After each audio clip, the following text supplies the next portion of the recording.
Коомчулукта болуп атса керек ушул суроо, себеби мага прессанын өкүлдөрү жолуккан сайын эмне үчүн түп району деген суроо биринчи коюп атышат да. Негизинен реформаны жүргүзүү пилоттук регион катары Ысык областы тандалып алынган. Анын ичинде биз түп районунан баштап атабыз. Бүгүнкү күндө түп районунда мисалы 13 аймак болсо, анда ишенесиңерби, бир айылдан турган 1000 тегерегинде адам жашаган, 3 миллион сомго жетпеген бюджети бар аймактар бар да. Мисалы үчүн Күрмөн цемент заводунун тегерегинде жашагандар Акбулак айыл аймагы деп. Анан 13 айыл аймагынын бардык ресурстарын, ички ресурстар, бул реформа жүргүзүүнүн лазимчи отурат, өтө татаал нерсе. Анын ар бир ресурсун эсептеп чыгыш керек. Реформадан кийин ал кандай жыйынтык бериш керек, бардык анализделип чыгыш керек да. Ошол анализдер менен биз буга чейин иштеп келгенбиз. Ысык областынын моделин түзүп, анын ичинде түп район моделин түзгөндө 13 айыл аймагы эмне үчүн кыскарып атат? Себеби мен айткандай бирден айыл өкмөттөрү бар, 3төн, бирок калкынын саны бир 2000 түзгөн. 3000дин айланасында айыл өкмөттөр да түп району.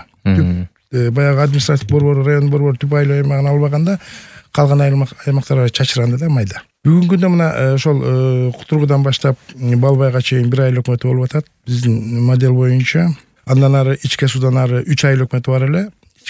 Талды суу, Чоң Таш, Санташ деп. Азыр ошол трассанын боюнан ичке суу деген айылдан ары түп суусунун оң жак жээги Каркыра айыл өкмөтү деп, ошол Каркырага чейин бир айыл өкмөтү болот.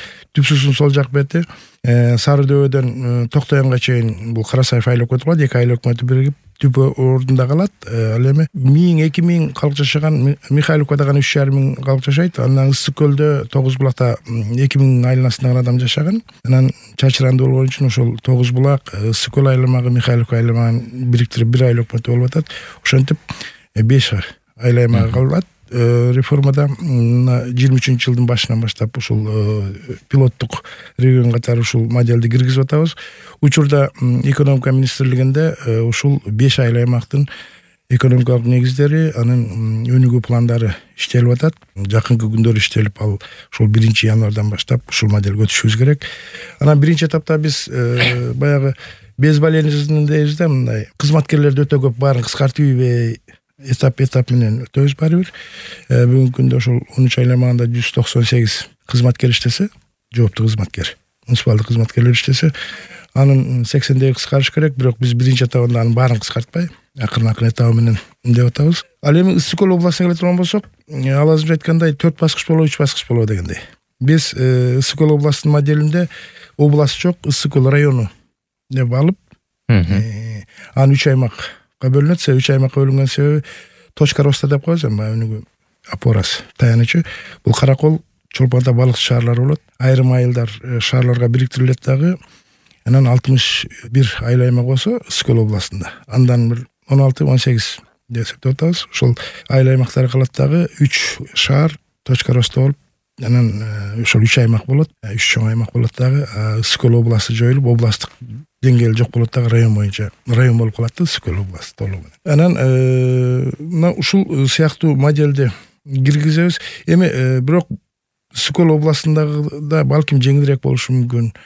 Мисалы үчүн ал азыр өтө жакшы билет, Ош областы, Ош шаарынын тегерегинде реформа жүргүзүш аябай шахмат болуп калган айыл өкмөттөрү бар. Мисалы үчүн ошол Оштон чыгып эле Алайды көздөп баргы жакта 51 деп коет. Азыр кайсы айыл ошол айылга чейин эле Талдык айылына чейин бир 4 айыл өкмөттүн айылдары кезектешип эле шахмат болуп кеткен. Анан бул дагы өтө мындай айыл өкмөттөрүнүн ишине тоскоолдук жаратат да. Чегараң башка айыл анклав болуп калган, андан кийин эксклав, анклав ушундай кете берет да. Ушул нерселер дагы. Анан Ысык областы тандалып алган дагы бир жагдай, моноулуттуулугу дагы эске алынган. Реформаны жүргүзүүдө бул дагы өтө чоң фактор. Ошон үчүн Ысык областы тандалып алганда реформа катары буга чейин эле 18 жылдан баштап эле. Экономика жагынан кандай болуп калат? Бюджети ошол айыл аймактары бүгүнкү күндө 3 миллионго жетпеген бюджети бар айыл өкмөттөрү бар Ысык ошо түп районунда. Анан эми бардык республика боюнча эле 129 бүгүнкү күндө айыл аймагы өз алдынча болсо, экономикалык жактан бюджети, калганы дотацияда. Дотацияда эмес, өзүн өзү камсыз кылган айыл өкмөттөр негизинен райондун борборлору, анан чоң шаарлардын жанындагы айыл өкмөттөр. Биз ушуну да эске алып, мисалы үчүн түп районда эске алдык, 4,5 миллион, орто эсепинен 4 миллион 4,5 миллион сом бюджети бар 13 айыл өкмөт. Бүгүнкү күндө айлыктардын көбөйгөнүн эске алсак, бир айыл өкмөтүнө 5-тен 7 миллион сомго чейин бул айлыкка гана кетет. Айлыкка. А 4,5 миллион бюджет менен камсыздала албайт. Ан сайын республикалык бюджетке баягы орчулук түшөт да. Ошон үчүн бүгүнкү күндө ошол 5 айыл аймагы реформанын жыйынтыгында өз алдынча, өзү каржылаган, өзүнүн экономикалык негиздемеси иштелип чыкса, ошонун негизинде өнүгө турган точкалар менен болуп атат. Анан эң негизгиси бул жана кластердик министрлер кабинети сунуштап аткан кластердик өнүгүү, анын ичинде баягы бир айыл бир продукттуу программасы бар. Ошолор дагы эске алынып, ушул айылдар, аймактар түзүлдү да.